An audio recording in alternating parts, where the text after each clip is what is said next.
আমরা সকল বিরোধী দলীয় যারা দল আছেন, সদস্য আছেন, তাদের সকলের পরামর্শ আমরা গ্রহণ করব। তারা যদি মিটিংয়ে এসে দেয় ভালো, মিটিংয়ের বাইরে দিলেও আমরা সেটা গ্রহণ করব, লিখিতভাবে যদি দেয়। তো এইভাবে আমরা একটা গ্রহণযোগ্য সংশোধনী আনতে চাই এবং জনপ্রত্যাশা সবকিছু আমরা ধারণ করতে চাই। সবার সাথে আলাপ আলোচনা করে আমরা সেই রিপোর্টটা প্রণয়ন করতে চাই। কমিটির সামনে চ্যালেঞ্জ নেই, আমাদের প্রত্যাশা আছে। আমরা সবার সাথে আলোচনা করতে চাই, এটাকে আমি চ্যালেঞ্জ বলতে চাই না।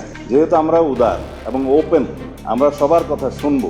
এত বড় একটা ছাত্রগণ অভ্যুত্থান সংগঠিত হলো, জাতির প্রত্যাশা অনেক, শহীদের আকাঙ্ক্ষা ছিল।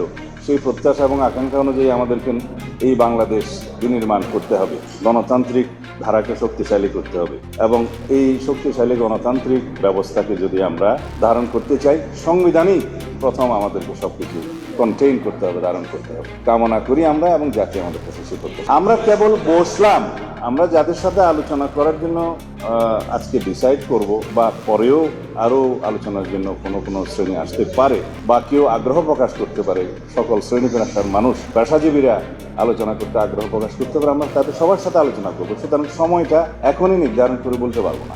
48টার মধ্যে অনেক কিছু আছে আমরা এগ্রিড হয়েছি রাজনৈতিক সমঝোতার দলিল হিসেবে জুলাই জাতীয় সনদে, সেগুলো তো আমরা নেবই। আর যেগুলোতে আমরা নোট অফ ডিসেন্ট দিয়েছি সেগুলো নোট অফ ডিসেন্ট আকারে নেব। এর বাইরেও আমাদের অনেক বক্তব্য আছে, আমাদের নির্বাচনী ইশতেহারে আছে, সেগুলো আমরা ধারণ করব।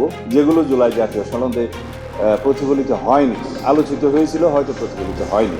আগামী প্রজন্মের জন্য আমরা নাও থাকতে পারি, প্রজন্ম যাতে এই বেনিফিট পায়, তার জন্য যা দরকার সময়ের আকাঙ্ক্ষায়, সময়ের পরিবর্তনে, জনচাহিদার ভিত্তিতে আমরা এই সংবিধান সংশোধন করব। কাজে এই সংবিধান সংশোধনে আমরা কেউ আসবে না সেরকম মনে করি না। কেন মনে করি না? কারণ এইটা আমাদের মাননীয় সদস্যবৃন্দের মধ্যে আপনারা জানেন 262 জন নতুন সদস্য, এবং 262 জনের মধ্যে আমাদের বিরোধী দলের মাননীয় একজন সদস্য আছে যিনি একাধিকবার নির্বাচিত হয়েছেন। বাকি সকল সদস্য কিন্তু প্রথমবারের মতো নির্বাচিত হয়েছেন। কাজে তাদের সকল কিছু বিষয়ে বুঝে এই কেনে কন্ট্রিবিউট করার মতো হয়তো সময় লাগতে পারে। আমাদের দরজা খোলা আছে, আমরা যখনই তারা আসবেন তখনই আমরা তাদের ইনকর্পোরেট করবো। এই একটি বিষয়। আর 2 নম্বর বিষয় হলো এই, আপনাদের ধারণ করার জন্য বলছি যে সংবিধানের সংশোধনের ক্ষেত্রে আমাদের পার্শ্ববর্তী দেশ ভারত আমরা প্রায় রেফারেন্স হিসেবে উল্লেখ করে থাকি। আমরা ভারতে 1950 সালে সংবিধান সংশোধন করা হয়েছে, মানে অ্যাডাপ্ট করা হয়েছে। 1950 সাল থেকে 2026 পর্যন্ত 106 বারে সেখানে সংবিধান সংশোধন করা হয়েছে। নতুন করে কিন্তু সংশোধন লেখা হয় নাই, সংবিধান সংশোধনই হয়েছে। কাজে সংবিধান সংশোধন করা ছাড়া আমাদের বিকল্প নেই।